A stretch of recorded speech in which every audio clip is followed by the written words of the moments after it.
Welcome to the Success with Jewelry podcast, where we invite you inside our conversations about business success and marketing for jewelry designers and entrepreneurs. We're Laryssa and Liz, jewelry marketing experts with a combined 16 years of experience in jewelry marketing and proven track records in helping jewelry brands meet their goals. When you listen to or watch this podcast, you get an intimate and exclusive peek behind the curtain of all the things you wish you could know about earning success in this industry. Welcome to episode 95.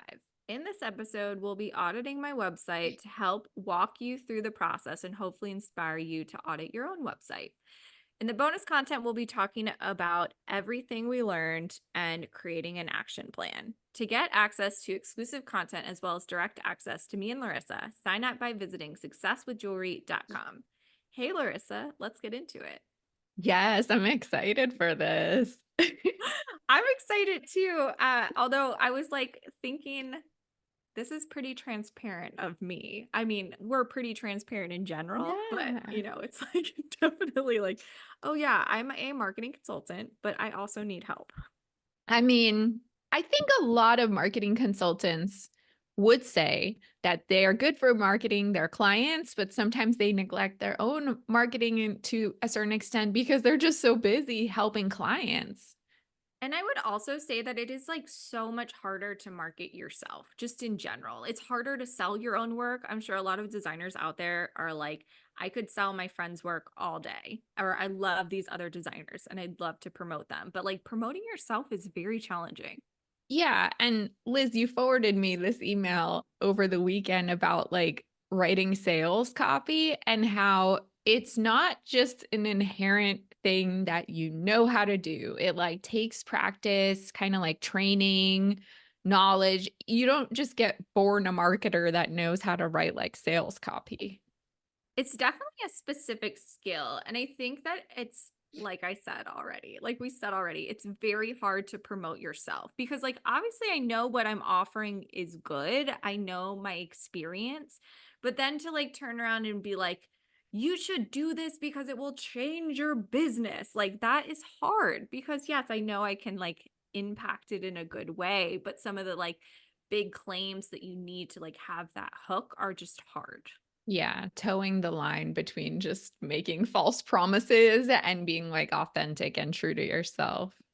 I'd also say that I am a very authentic person. I want to sell authentically. I think people connect with me because my vibe is a little bit more like straightforward and casual.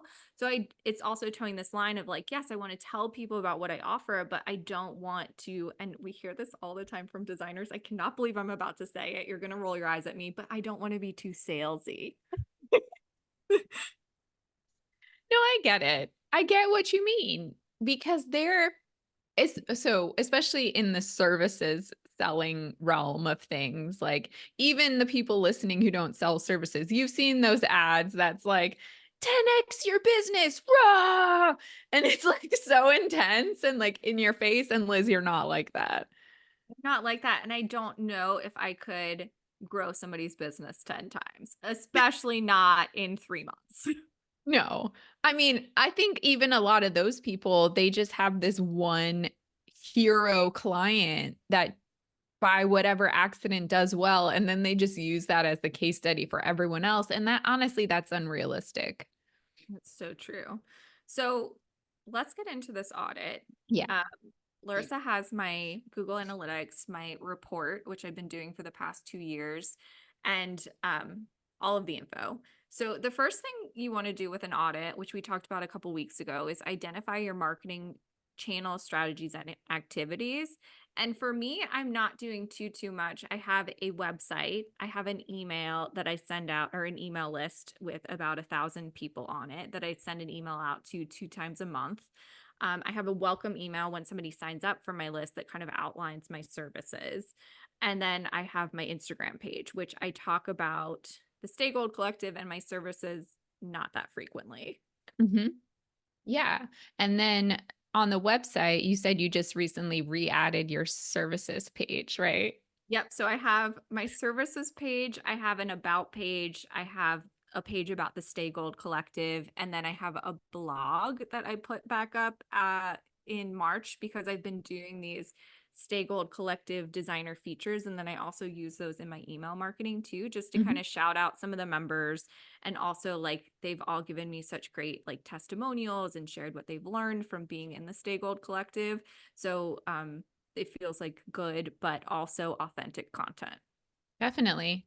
So let's actually start by talking about your email marketing. So, how big is your list? And you said you send about twice per month. And do you know your like engagement stats, like open and click rates? Yeah, so if you have my report open, if you go to, and I can share this report, Oh, we can share the link, but there's an email marketing tab. I see. So you can kind of see a little bit of it, but it's been pretty good. My most recent email, I sent an email about a meetup that we're doing in New York, which will have already passed when this episode comes out. But that had actually like only like a 0.9% click-through rate, which is very low for me. Usually my click-through rate's around 4%, and my open rate's usually around 60%. The open rate's super good. I think, yeah, click rate can vary depending on like what you're actually saying in the email. I think for something like an event, you'd probably see lower click rates because it's more just like about awareness of the event. Mhm. Um, so how often you said you don't really talk a lot about the services?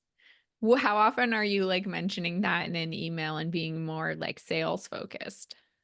So it's usually a little bit indirectly. So recently I've kind of come up with a new style of email because I wanted what I realized with kind of overhauling our Success with Jewelry Instagram is that I work really well when I'm creating content within categories. So it's like I need a quote, I need an audio clip, and I need a testimonial sort of thing. And that really worked well for staying consistent with Success with Jewelry. And I was like, I could do that for my email. So the first part of the email is a like note from me. So like kind of what's on my mind. So New York City meetup, or I did one recently about like sustainable practices. And I talked about our conversation here with Christina T. Miller. And then, Mhm.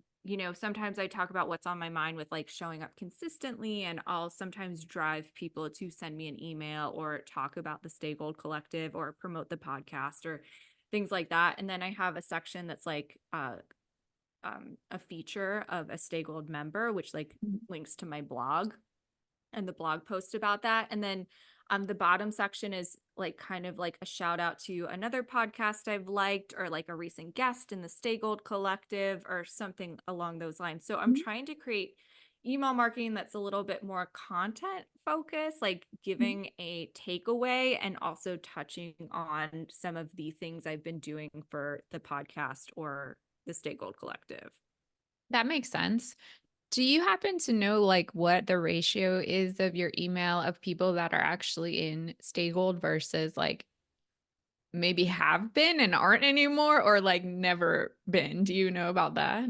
Yeah, so there's probably about like, I don't know, 75 to 100 Stay Gold people on the list who have been in it or are currently in it. Mhm. And then I have about 1,200 people on my list. So everyone else is not. And I would say most of those people, I grew that list by doing webinars. So Yeah. um, I think I started before 2020, and I was doing these like webinars, and I do collaborative webinars with Kathleen Cutler or Robin Kramer or some of the consultants that in the industry and industry experts that I work with, and we'd do a free webinar and we'd add people to our list who have signed up. So that's really how I grew my list. Mhm. And I still do webinars every quarter, but it doesn't have kind of the same huge impact. But the most recent one I did, I probably gained about 30 email addresses from doing it. So it wasn't a loss. I Yeah, felt that that's that was good. a good increase. So, do you have actual segments like in your email list So of that? I have everyone tagged. So I have people tagged from like what webinar they came in from, but I don't use those tags. I would say if you do anything with the email, like I like what you just described with the newsletter format, but maybe if you want to get a little more aggressive, do it with those non-stay gold people and I don't know. You could even put them into like some kind of flow that leads them through like the experience of what it's like to be part of Stay Gold, and maybe they either also get your regular newsletter or they're kind of like on a different track of trying to like lead them into Stay Gold because oh, you said about like 100-ish people and then you sent it to, let me see. I don't know if it says like the total I recipients don't think on I your have the total report. recipients, but let me pull that up. But yeah, you're right. So for a while, I wasn't even sending I had Stay Gold like on a separate list so that Mhm. I wasn't even sending my regular emails to them. I don't know. Mhm. I didn't want them to feel like I was marketing to them when they're like already in my program and all of that. Yeah. But then I was like, okay, well, this content I'm creating, I think is relevant for them. So I'm going to put them back on the list. But let me see. About 1200, 1149. Yeah. So, I mean, that's like a lot of people who, I mean, I don't know how it looks like maybe half of that open Mhm. approximately. Yep. And then if you think like a good result for a sales outreach is to convert like 5% of people. So if you could like put those on a track and even if you just converted like 5%, like you would get a bunch of new members. So I think you would just have to figure out like what do those people need that they're not getting and like what is going to push them over the edge and how can you like nurture those people? And I think so. I'm pretty sure the answer to that question is clarity on like what Mm, it is that I actually do and what it is that I actually offer. And you probably feel this in your business that a lot of yeah. times people who sign up for discovery calls are kind of like, what do you actually do? Yeah. So I think, and I think that it's the same for like, I mean, for designers listening, the more clear you are about what you're selling, the Mhm. easier it is to sell, right? And so I think that if I got very clear on like, this is the Stay Gold Collective, like this is what Yeah. it looks like inside, and like really outline what it is, and like maybe I do that in a flow, and maybe the flow is first like a really in-depth explanation of it, or maybe it's like the flow is why I started it, then an in-depth explanation, look inside kind of thing, Mhm. and then a testimonial or several testimonials, Yeah. and maybe that's the flow. And also, I think you should have in there because I'm looking now at the landing page for it. Da da da da. So you do mention pricing, but it's like a little bit further down the page. And I understand why you're doing that because you're leading with all the value before you get to the price. But I had to kind of scroll up and down to even see like how much does this cost? Like I kind of missed it. And part of that flow, like you should tell them the price, but maybe present it in a way that they can relate to. Like, and by that I mean like for the price of like 5 Starbucks drinks, like that's just a stupid example, but you know what I mean? Like put it in terms that make sense and that they can be like, yeah, I get the value of that. Like that is, I get a lot for that price. And like, it makes sense to me because I notice even just working with clients, it's hard for them to translate that. They just look at the number and they're like, that's a lot of money. That's a new shirt I could buy for myself or whatever, instead of seeing actually what that is giving for them long term. Like people aren't really like seeing the long, I don't know how to else to say it, long Yeah, term value of it. you're right, and it's like at a reasonable price, so people might come to that page and be like, oh wow, this is out of my budget before they even see the price. Exactly. Yeah. Because it's further down. I think that, I mean, this is just a guess, but that level of presenting price is usually for like higher priced things where you're like, okay, this is all the value. Yeah, you're digesting, and then it's like only $500. Right. But like yours is not that expensive. Right. So maybe I should put that further up. That's a good idea. Yeah. And in the flow too, kind of explain like what the pricing is and like, do they have to commit to that? Well, you say that on the page, but emphasize like what that looks like and how is that payment happen? Is it automatic? And is it easy to cancel? Is there a trial? Like that kind of stuff too. While we're here, talking about price, I have this question that keeps coming up with designers is like the 10% discount or discounting in general. Do you have any thoughts on that? And like, I don't know, because so this kind of came up for me with some designers because I was talking to a higher end brand and they have a 10% off, but it's a very high end brand. And I'm like, I don't know if that like aligns to get like an email sign up. You know what I mean? Like, Mhm. because you're selling things that are $10,000. Like, it just feels like it cheapens it a little bit. I don't know. And then some other people in the group who are listening to this conversation were kind of like, oh, well, should I take my 10% off for email sign up? Or like, what's the thoughts on discounting? Do you have any like what's your strategy with that usually? Well, first of all, 10% off is like, I don't care. Right. It's not going to necessarily sway you unless it's something like I'll sign up for a newsletter if it's 10% off. If it's like something, oh, I'm going to buy this, Yeah. I And might as you're well like, get it. okay, Yeah. fine. But, that's not going to be the difference between you buying or not buying. And so I would say if that is the incentive, I don't think it's compelling no matter what level brand you're at.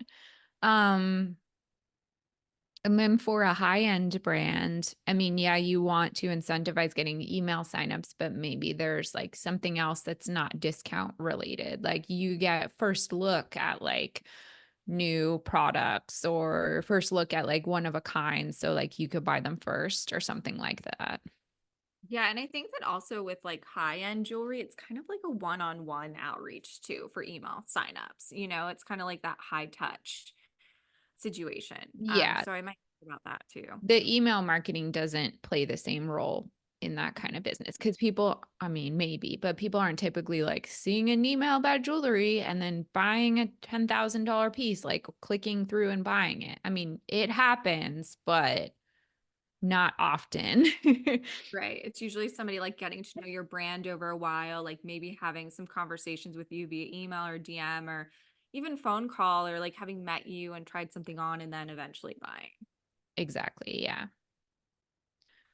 So, yeah, those are some ideas segmenting. Um, and we talked about this on a previous episode too. I know you hate this lead magnet.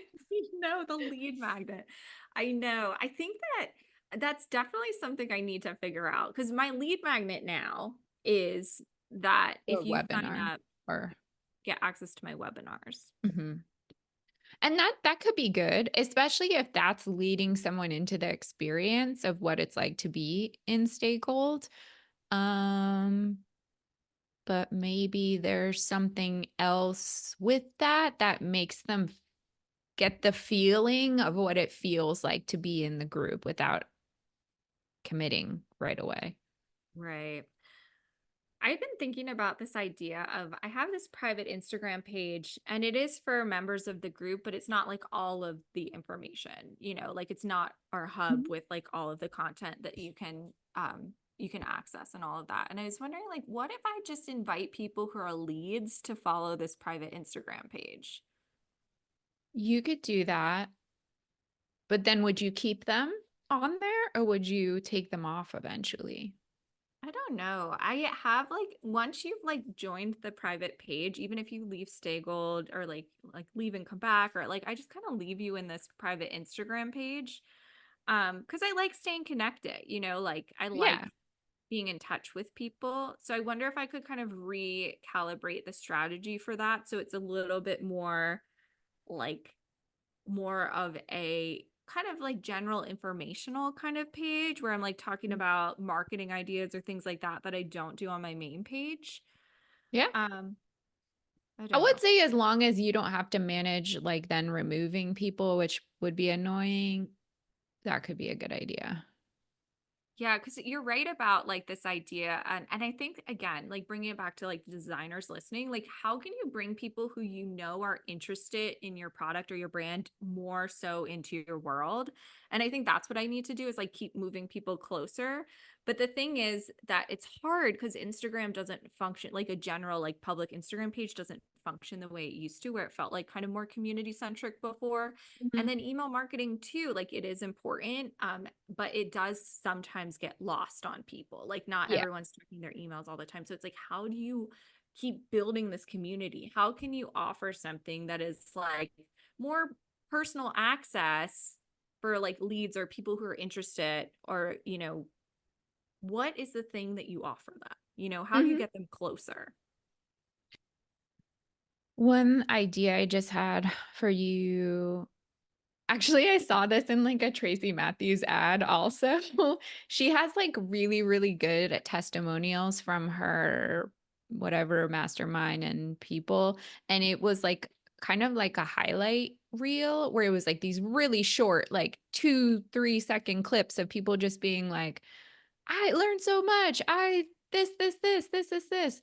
So like you could do that perhaps with members, like yeah, just really short testimonials, hire someone on like Fiverr to like edit them together for you, or in the actual calls that you do, maybe there are like some breakthrough moments that happen and you could just make a note to yourself like, "Oh, I need to go to that recording and like clip that out." And so people can feel what it's like actually like being in the group. Like you're not really giving anything away or secrets or anything, but it could just be like a moment like, "Whoa, that's so amazing." Like, like that kind of That's a thing. good idea. Because I used to do, and this again, like eventually felt ineffective, is I would do live interviews with members and we would like introduce their brand and like then talk a little bit about like their experience and stuff like that.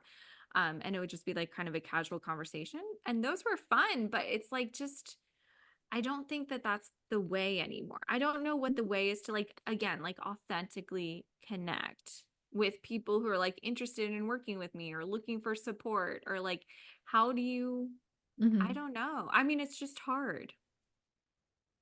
Where am I going with this? The It's other hard. Yeah. thing you could think about, and I don't know if this would be redundant because I feel like you do have really good personal one-on-one relationships with a lot of people in your group. Um, Survey them. So Like, that's what I did for my okay. 5 year uh anniversary is like I did a survey and Mhm, I used those answers like I created testimonials that I shared and I did um the blog post mhm. and I feel like I need to keep that going but it's like a bit it feels like a big ask um Yeah. it feels like I should only do that type of push like I'm thinking I'll do a push like that again in September maybe like that feels like a good time. Well, if you have people that you really trust in the goal of like figuring out how to pull like the essence of what makes Stay Gold like super special and what keeps people on rather than like testimonial, maybe you could just interview them one on one and try to pull out things like what is the reason like they stay on or whatever. Like you could figure out the questions but form the questions in a way that what you get out of it is trying to help you sell it and like what exactly to be selling to people. Because I think for your group, it's more just like the feeling and the sense of support in the community. And it's like a little bit of an intangible Mhm. thing. And so it's like, how do I capture that? Yeah. I know. It's very indescribable. I guess like you don't know until you're in it. Um Yeah. That's I why have maybe that highlight reel, like letting them experience it in a way without actually experiencing it. yeah, Oh, that's a good idea.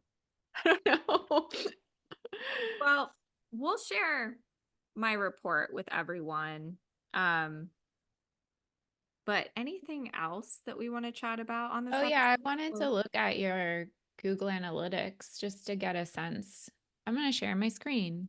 And I guess the reason why we came to doing this episode, which I described a little bit in the intro, is one to like walk people through how you can like look at and think about your business and kind of come up with ideas to move forward and kind of get unstuck.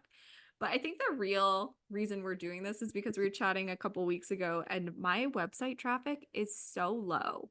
Um, Yeah. yeah, And we are trying to see like where it's coming from and how to move forward from there. So on my screen, I just made the for the last 90 days, and we could change this to anything, but I'll just do 90 days. And this is where your traffic is all coming from. So most people are just coming like directly to your site. Social is the next highest. And actually, search is like decent up there. So I don't know if it's just because people are searching your name or what, but that's what also this keyword report would show us. So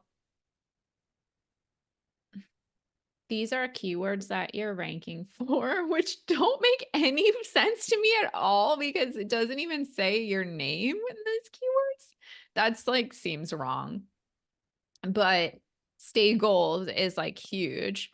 However, the weird thing is that it's not like number one for stay gold and actually dropped like really drastically. So it's not even like on page one. So that's one thing that I think you should think about. Like that stay gold page on your website, or maybe you work it into like blog posts or something. I think it needs to be used more, like that keyword. Um, Independent jewelry consultant, jewelry creator, which I don't think you want to be ranking for. But yeah, I think there's more to be done. I mean, I don't know how much search is like a priority for you or if you even expect people to like find you through Google search, but I think there's probably more opportunities to like be intentional about the content on your website and like the words that you're using. right. Yeah, that's a good idea. Um, What it's is Dante Perosi? She's one of the designers in the group, and I did a blog post about her that was really good. Well, not, I mean, it was just like she said great things, and I used it in a newsletter and stuff like that. So, Well, that's awesome for her because it comes up when you search her name. So you should let her know. yeah, same with Jennifer Hillier. That's another designer I did Oh, a yeah. blog post on. The other thing I would say too, it's like interesting to look also like how much time people spend on the site. And like the average time is like less than a minute for everything.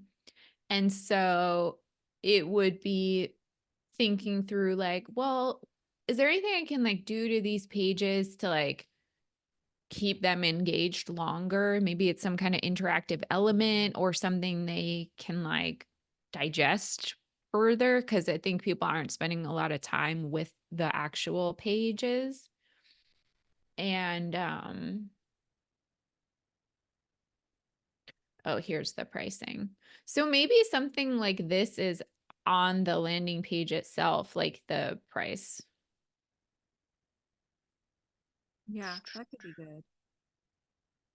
And you have a lot of testimonials. I know you have them on here, I have but I so wonder if they could be formatted to like stand out more. And you have social proof, FAQs. I mean, all the things are on here. It's like where it needs to be. Probably just be making little tweaks.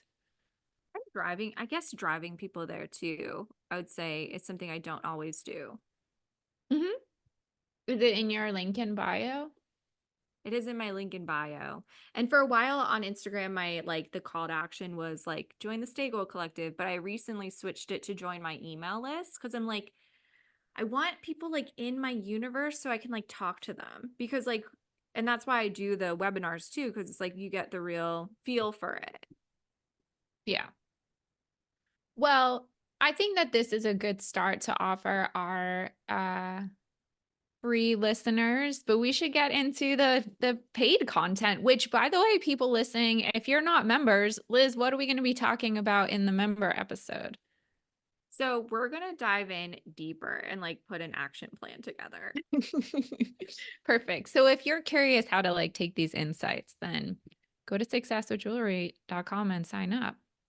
Yeah, definitely. I lost my outline. So where I was If you going love to. this podcast, we want to hear from you. Yes. Liz was supposed to do that part, but like I've been around here long enough to know Totally. But what happens. also let us know if you're going to audit your website and let us know if you walk through it kind of like how we did. And I'll also share my report so everybody can kind of take a look, see Yeah. my numbers, see my report. You're welcome to take that and create your own report from there, but it's super helpful to have your numbers.